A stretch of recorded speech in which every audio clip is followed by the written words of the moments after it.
few days ago, I finished the final level of Doom Dark Ages, and I thought that I should make a final, concise little review for the game and an updated rating and everything because the game changed for me in terms of what I thought about it as it went on. I would say maybe the last 10 levels really upped it in my mind in terms of how good it was. So, yeah, like I'm saying, I finished a few days ago the last level of the game, and I actually put it off for a few days, even though I wanted to play, because, when you want to make something last, you kind of delay it. I was thinking that I don't want to not be playing the game. And yeah, now I really don't know what to do. Pretty bored right now. But I finished it, and here's what I think of the game. First off, in my original review of the game that I posted a few days ago, over a week ago, I said that it's a 9.6 out of 10, and while it's a great game, I wouldn't consider it a masterpiece, and it's definitely not better than Doom Eternal, and probably not better than 2016. Having finished the game, I would say confidently that it's not better than Doom Eternal. However, I do consider it better than Doom 2016, and I think it is a masterpiece. I think it's quite a great game with very few flaws. The flaws that I can come up with are virtually all in comparison to Doom Eternal, which is always hard. It's always unfair when it's think about a movie series of three great movies or something, and then you're comparing them against each other when you really shouldn't. They're all great. This is kind of like that.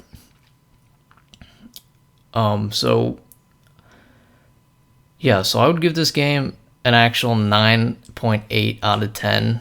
I'd give Doom Eternal a 10, and I'd give Doom 2016 a 9.7.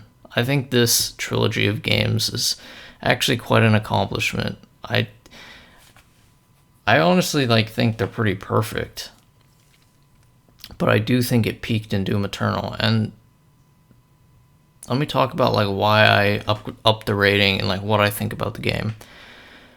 So the first thing that I really think works great for this film is it really rewards the player that goes the extra mile.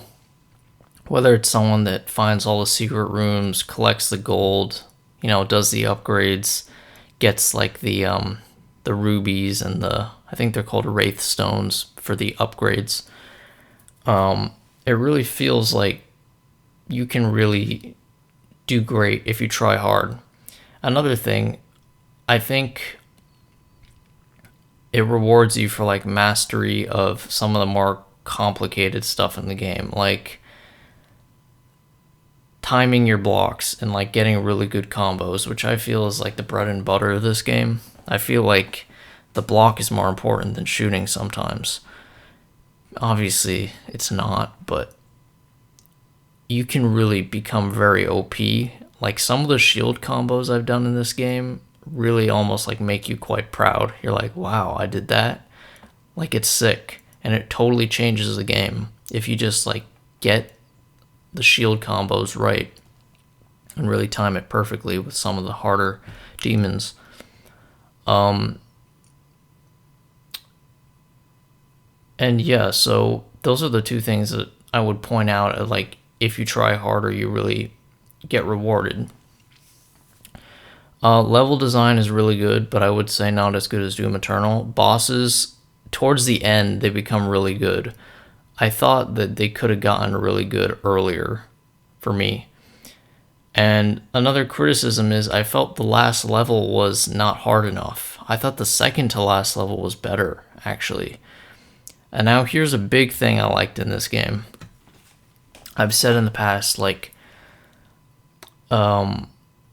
Doom isn't really about the story, and I maintain that. It's not in terms of like the story about little details and stuff, but I think this game actually did a good job of like making you feel something. You always feel something for the character because there's something very appealing about him. I would almost liken him to the Terminator. Like somehow you like the Terminator despite it being an emotionless robot.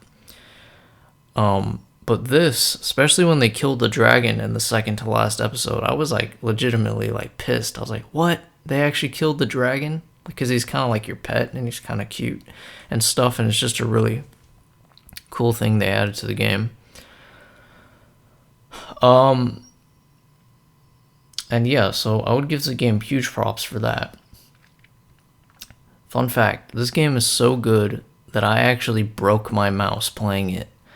Like I said about the block, it's sort of one of the most important things in the game, and you hold down the right button on the mouse.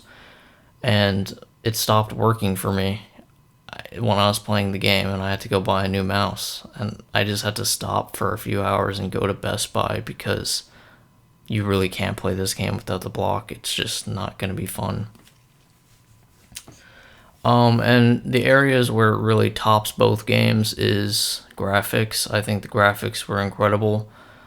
And one thing that it's a little disappointing is no multiplayer, but it's still in Doom Eternal, so that's it. So I would say this game is perfect on its own, but if you compare it to Doom Eternal does do certain things better, but really sick game. And I'm honored to have played it, and I'm really glad I did. So thank you all for watching. Sussy Boy out.